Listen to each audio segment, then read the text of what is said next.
जिसे अल्लाह बचाए उसे कौन मिटा सकता है? जिसे अल्लाह रब्बुल इज्जत अल्लाह अकबर बचाना चाहे उसे कोई खत्म नहीं कर सकता। अब जरा देखें, कुरान को मिटाने की साजिशें आज से तैयार नहीं हो रही हैं, कुरान को मिटाने के मंसूबे आज से तैयार नहीं हो रहे हैं, बल्कि जब से कुरान आया है तब से लोग कुरान को खत्म करने की बात कर रहे हैं। उस वक्त से लेकर आज तक कुरान को मिटाने की बातें हो रही हैं, मगर आपको वो दौर भी याद होना चाहिए। एक दौर ऐसा भी आया कि जनाब लोगों ने कुरान को लिया तो किसी ने कुरान को जला दिया, किसी ने समंदर में डाल दिया, किसी ने चलते हुए दरिया में बहा दिया। मगर मैं आपसे कहना चाहता हूं, अल्लाह ने आपको दौलत दी है तो अपनी दौलत को इन मदरसे के तलाबा पर खर्च किया करो, अपने पैसे को मदरसे की तालीम पर खर्च किया करो। इसलिए कि जिस दौर में कुरान को जलाने की बात हो रही थी, जिस दौर में कुरान को मिटाने की बात हो रही थी, तो बड़े बड़े पैसे वाले अपने मकानों के अंदर मौजूद थे, बड़ी दौलत वाले अपनी बिल्डिंगों के अंदर मौजूद थे। कोई निकल कर नहीं आया, कोई अपने घरों से निकल कर नहीं आया। मगर खुदा की इज्जत की कसम, जब इस्लाम के दुश्मन कुरान को मिटाने की साजिशें तैयार कर रहे थे, कुरान को मिटाने की बात कर रहे थे, तो इन्हीं मदरसों में पढ़ने वाले छोटे छोटे तलावा निकल कर के आ गए, सुभान अल्लाह। और निकल कर आने के बाद में कह दिया, अरे जालिमो, तुम इस कुरान को तो मिटा सकते हो जो बज़ाहिर किताबी शक्ल में मौजूद है, मगर उस कुरान को कैसे मिटा सकते हो जिसे याद करके हमने सीने में बसा लिया। वाह भाई वाह, सुभान अल्लाह। नारे तकबीर, नारे रिसालत, नारे हैदरी, नारे हैदरी, फैजाने आला हजरत कॉन्फ्रेंस, वो जश्ने दस्तार बंदी, नारे तकबीर। उस कुरान को कैसे मिटा सकते हो जिस कुरान को हमने अल्लाह अकबर याद कर कर सीने में बसा लिया है। कुरान को ये दुश्मन अब कैसे मिटाएंगे? सीनों को हाफिजों ने जुस्तान बना डाला। किसकी हिम्मत है जो कुरान को मिटा सकता है? किसमें ताकत है जो कुरान को खत्म कर सकता है? खुदा की इज्जत की कसम, रिफात की मंजिलों से हटाया न जाएगा, ऊंचा जो उठ गया है गिराया न जाएगा। ये वो चराग है जिसे रब ने किया रोशन, भूखों से ये चराग बुझाया न जाएगा। वाह भाई वाह वाह, सुभान अल्लाह, सुभान अल्लाह। वाह, चराग बुझाया न जाएगा। दुनिया कितनी ही कोशिश कर ले कुरान को मिटाने की। एक साहब आ गए, डॉक्टर मोरिस नाम है उनका, वो कुरान को मिटाने की बात कर रहे थे, वो कुरान को मिटाने की बात कर रहे थे, मगर खुदा की कसम जब उन्होंने देखा कि कुरान ने फिरौन की लाश का सबूत दे दिया तो कलमा पढ़ने पर मजबूर हो गए, कलमा पढ़ने पर मजबूर हो गए। कुरान वो किताब है, और याद रखो ये कुरान खाली मुर्दों पे पढ़ने की किताब नहीं है, मुर्दों को बख्शवाने की किताब नहीं है। अगर किसी के अब्बा का इंतकाल हो गया तो कारी नाजिम साहब के पास आते हैं, कारी हुसैन साहब के पास आते हैं, आकर के कहते हैं मौलाना साहब 40वें तक हमारे अब्बा की कब्र पे बच्चे से कुरान पढ़वा दो। मैं मना नहीं करता, पढ़वाओ मेरे भाइयों, मगर पहले खुद भी तो इस लायक बच जाओ जो अपने अब्बा की कब्र पे कुरान पढ़ सको। मैं उन वालिदैन से भी कहूंगा, उन माँ बाप से भी कहूंगा कि जनाब जो अपने बच्चों को प्रॉपर्टी देते हैं, जो अपने बच्चों को मकान तो देते हैं, जो अपने बच्चों को दौलत तो देते हैं, असल में माँ और बाप कहलाने के हकदार वो हैं जो अपने बच्चों को दीनदार बना देते हैं, जो अपने बच्चों को मुस्तफा का गुलाम बना देते हैं। तवज्जो के साथ में सुनिएगा, आज हमने अपनी औलाद के हाथ में एंड्रॉइड मोबाइल दिया, आज हमने अपनी औलाद को अच्छी एजुकेशन दी, अच्छी अल्लाह अकबर अच्छे कॉलेज में एडमिशन करा करके अपने बच्चों को हमने इंग्लिश पढ़ाई। मैं मना नहीं करता, इंग्लिश भी पढ़ाओ, मैथ भी पढ़ाओ, अल्लाह अकबर सब कुछ पढ़ाओ, मगर सारी चीजों से पहले है कुरान की तालीम। इन सारी चीजों से पहले है कुरान की तालीम। खुदा की इज्जत की कसम, ये कुरान नुस्खे शिफा है। अगर इस कुरान को पढ़कर अगर किसी का दम ना निकले, मुस्तफा ने फरमाया है अगर किसी की सांस अटक जाए, दम ना निकले, तो उसके सामने सूरे यासीन की तिलावत किया करो। सूरे यासीन की बरकत से मौत की मुश्किल आसान हो सकती है। आज तू कहता है मौलाना ताबीज दे दो, मेरे घर में किसी ने करा दिया है, मौलाना ताबीज दे दो, मेरे कारोबार में बंदिश कर दी है, मौलाना ताबीज दे दो, मेरा कारोबार नहीं चल रहा है। अरे जिस कुरान से मौत की मुश्किल आसान हो सकती है, उस कुरान से जिंदगी की मुश्किल भी आसान हो सकती है। वाह भाई वाह वाह, सुभान अल्लाह, सुभान अल्लाह। वाह, कुरान से जिंदगी की मुश्किल भी आसान हो सकती है। पढ़ो तो सही कुरान। आज हमने कुरान को पढ़ना छोड़ दिया है, आज हमने कुरान की तिलावत करना छोड़ दी है। आज हमारे घर में कोई केस हो जाए तब कुरान पढ़ा जाता है, किसी की मौत हो जाए तब कुरान पढ़ा जाए, थोड़ी सी परेशानी घर में आ जाए तब कुरान पढ़ा जाता है। याद रखना, पैगंबर इस्लाम ने फरमाया जिस घर के अंदर कुरान नहीं पढ़ा जाता वो घर कब्रिस्तान की तरह। जिस घर में कुरान नहीं पढ़ा जाता, मगर कुरान तुम पढ़ते ही कहाँ हो। और एक बात मुझे याद आ रही है, इमाम गजाली ने लिखा है मिनहाजुल आबिदीन में, फरमाते हैं एक सहाबी रसूल है, नाम उनका मेरे ज़हन से निकल रहा है, मेरे आका ने फरमाया उलमा की और तलबा की गीबत मत करना, कहीं ऐसा ना हो तुझे जहन्नम के कुत्ते खाएं, कहीं ऐसा ना हो कि तुझे जहन्नम के कुत्ते खाएं। जिनसे कुरान पढ़ना नहीं आता वो मदरसे के तलबा को गालियां बकते हैं, जिनसे कुरान पढ़ना नहीं आता वो मदरसे के मुदर्रिसों को गालियां बकते हैं, जिन्हें कलमा याद नहीं है वो मदरसे के तलबा को गालियां बकते हैं। वो मदरसे के अल्लाह अकबर तलबा को गाली बकने वालों, मदरसे के मुदर्रिसों को गाली बकने वालों, मुझे बताओ तो सही, अगर तेरे घर में कोई मेहमान आए, अगर कोई उसे गाली बके तो तुझे कितना बुरा लगेगा? तू कहेगा मौलाना सर फाड़ दूंगा। अगर कोई मेरे मेहमान को गलत कहेगा तो बता तो सही, अगर तेरे मेहमान को कोई बुरा कहे तो तुझे बुरा लगता है। ये मदरसे के बच्चे तो रसूल अल्लाह के मेहमान है, जब तू इसे बुरा कहेगा तो हुजूर को बुरा नहीं लगता होगा, अरे मुस्तफा को बुरा लगता होगा। अगर वो नाराज हो गए तेरी दुनिया भी बर्बाद है और आखिरत भी बर्बाद, तेरी दुनिया भी बर्बाद हो जाएगी और आखिरत भी बर्बाद हो जाएगी।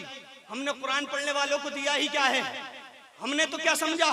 और एक जुमला मैं बारहा कहा करता हूं, अक्सर मैं उस जुमले को कहा करता हूं और यहां पर भी कहूंगा, इतना बड़ा प्रोग्राम का इंतजाम कारी हुसैन साहब और कारी नाजिम साहब के साथ मिलकर आपने किया है, माशाल्लाह, बड़ा दिल खुश हुआ। और ये बड़ी मेहनत से पढ़ाते हैं बच्चों को। और हमने तो कुछ ऐसे, मैं उन असातिज़ा से भी हाथ जोड़कर गुजारिश करूंगा जो बच्चों को मदरसे में हिफ्ज कराते हैं।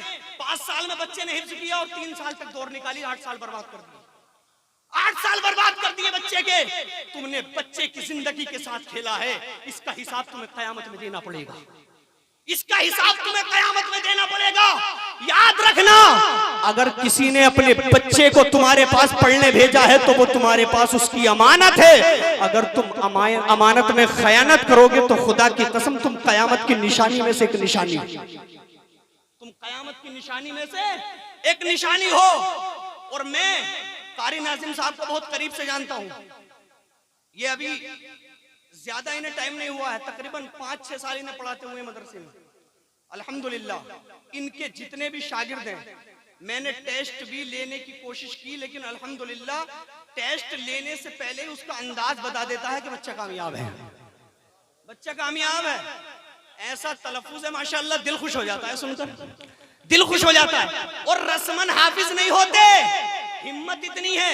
आज तो कुछ कारी ऐसे हैं, उन्हें एक पारा सुनते सुनते बोर हो जाते हैं, मगर ये बंदा ऐसा है कि 15-15 पारे दरसगाह में बैठकर सुन लेता है, 15-15 पारे दरसगाह में बैठकर सुन लेता है।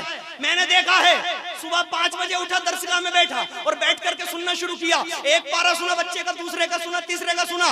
बच्चे भी कहते हैं आपको अल्लाह अकबर सुनते हुए आपके जहन पर जोर नहीं पड़ता। मेरा ईमान कहता है ये कुरान से मोहब्बत है, और जो कुरान से मोहब्बत करता है उसे कब्र में कोई फरिश्ता टच नहीं कर सकता, उसे कब्र में कोई फरिश्ता टच नहीं कर सकता। आज हमने कुरान से मोहब्बत की ही कहाँ है। कुर्बानी का बकरा ले आए हम, अगर उस पर अल्लाह का नाम लिखा हुआ है, अमान भाई उस पर अल्लाह का नाम लिखा हुआ है, मौलाना 1 लाख का बेचूंगा, अल्लाह का नाम लिखा है, मौलाना 2 लाख का बेचूंगा, अल्लाह का नाम लिखा है इस पर। मुझे बताओ तो सही, जिस कुर्बानी के बकरे पर अल्लाह का नाम लिखा है उसे 1 लाख का बेच रहे हो, और जिसने पूरा कुरान सीने में बसाया उसे 10,000 देते हुए तुम्हें क्या होता? उसे 10,000 देने में तुम्हें अल्लाह अकबर मुश्किलात का सामना करना पड़ता है। तुम कहते हो मौलाना इज्जत नहीं मिल रही, मौलाना वकार नहीं मिल रहा। अरे जो कौम अपने उलमा का वकार नहीं करती उसे इज्जत नहीं मिलती। जो कौम अपने उलमा का वकार, आप जानते हैं इमाम गजाली फरमाते हैं, अगर कौम अपने उलमा का वकार समझ ले, समझ में आ जाए कि उलमा का वकार क्या है, तो किसी भी आलिम को जमीन पर कदम न रखने दे, अपने कांधों पर उठाकर चले। अपने कांधों पर उठाकर चले। अरे कुरान से मोहब्बत करो तो सही, खुदा की इज्जत की कसम आज हमें कुरान सुनने में मजा नहीं आता, आज हमें कुरान पढ़ने में मजा नहीं आता। अरे कुरान पढ़ा करो इसलिए कि कुरान पढ़ने से, कुरान सुनने से दिल का जंग दूर हो जाता। दिल का बस आखिरी बात बताकर मैं गुफ्तगू इख्तिताम की तरफ लेकर के चलता हूँ। यही मेरा पैगाम था। इस पर अगर आपने अमल कर लिया तो पूरा जलसा कामयाब है, पूरा जलसा कामयाब है। जलसों में बैठ के सुनने वाले सुन्नी मत बनो, अमल करने वाले बनो, अमल करने वाले बनो।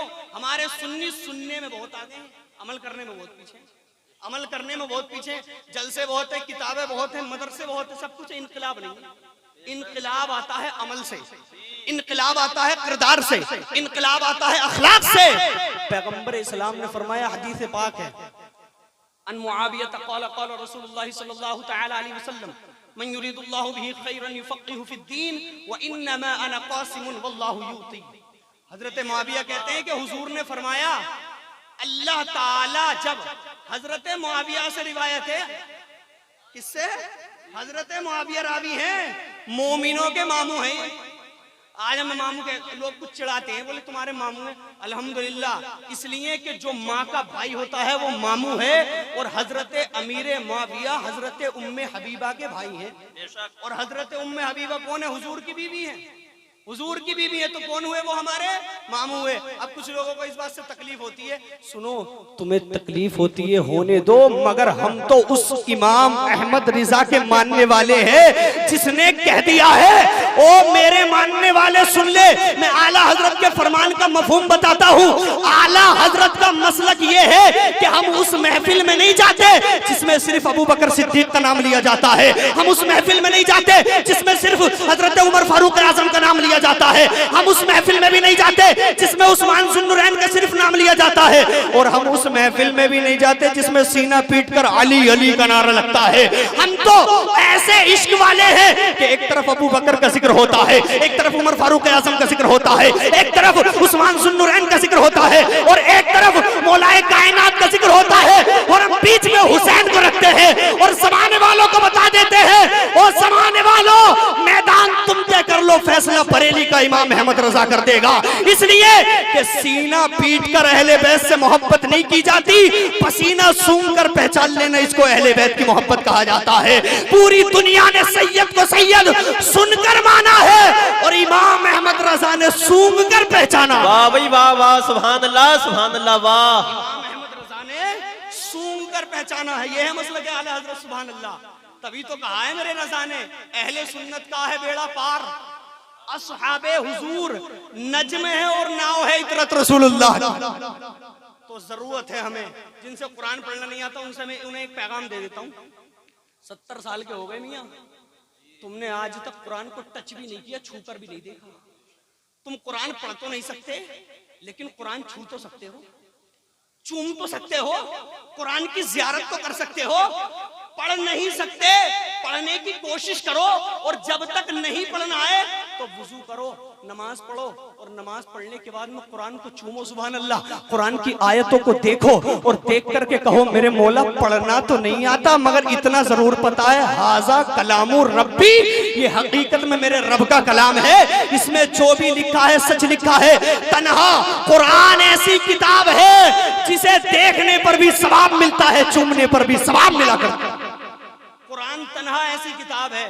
अरे तुम मेरे भाइयों पढ़ नहीं सकते तो कम से कम चूम तो लो, कम से कम देख तो लो, और मदरसे के तलबा को हिकारत की नजर से मत देखना, इसलिए कि हुजूर अलैहिस्सलाम ने फरमाया है कि इनकी गिबत करोगे तो जहन्नम के कुत्ते खाएंगे, जहन्नम के। अच्छा कुछ लोगों का मामला ऐसा होता है, अपनी औलाद पर नजर नहीं होगी, अपनी औलाद पर नजर नहीं रहती उनकी, उन लोगों पर नजर रहती है जो दीन की तालीम हासिल करने आए। ये समझते हैं कि ये तो बिल्कुल शैतानी करे ही नहीं। मेरे भाइयों बच्चे हैं, समझ जाएंगे, मगर इनका मकाम समझ लो तुम। खुदा की कसम जब ये चलते हैं ना, तो इनके कदमों में अल्लाह के नूरानी फरिश्ते अपने पर बिछा देते हैं। इनके कदमों में अल्लाह के नूरानी फरिश्ते अपने पर बिछा देते हैं। तलबा से मोहब्बत करो, उलमा से प्यार करो और अपने मदरसे के मुदर्रिसीन से मोहब्बत करो। आज लोग रो रहे हैं इस बात का कि मुसलमानों को कॉलेज बनाने चाहिए, मुसलमानों को अपने इस्लामी कॉलेज बनाने चाहिए। मैं इस बात को, अल्लाह अकबर, इस बात से सहमत नहीं हूं। मैं मानता ही नहीं इस बात को। मैं कहता हूं कॉलेज बनाने से अच्छा है मदरसों को मजबूत कर लो, दुनिया की तालीम भी रखो, दीन की तालीम भी रखो, पैसा भी बच जाएगा, तालीम भी मुकम्मल हो जाएगी, पैसा भी बच जाएगा और तालीम भी मुकम्मल हो जाएगी। मदरसे मजबूत करो अपने, जरूरत है मैं इन चीजों की। अल्लाह की बारगाह में दुआ करता हूँ मैंने जो कुछ भी कहा है मेरे बोलने में और आपके सुनने में जो गलत हो गई अपने हबीब के वसीले से माफ फरमाए। मैं भी तौबा करता हूँ, आप भी मेरे साथ मिलकर पढ़ें अस्तगफिरुल्लाह रब्बी मिन कुल्ली ज़ंबी व अतूबु इलैहि। कलमा शरीफ पढ़ ले ला इलाहा इल्लल्लाहु मुहम्मदुर रसूलुल्लाह सल्लल्लाहु तआला अलैहि वसल्लम।